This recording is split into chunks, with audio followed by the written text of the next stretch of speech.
Here's a 3D printed spiderweb fidget, but how was it built?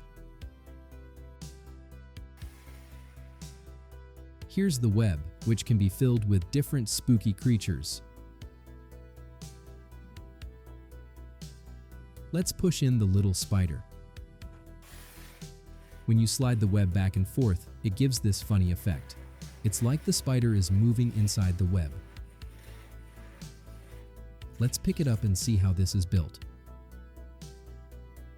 This is the model in FreeCAD where it was sliced into quarters. There are multiple closed shapes that lie within each other without falling apart. Please subscribe if you like it. Thanks. Besides a cool mechanism, it's a funny decoration for Halloween.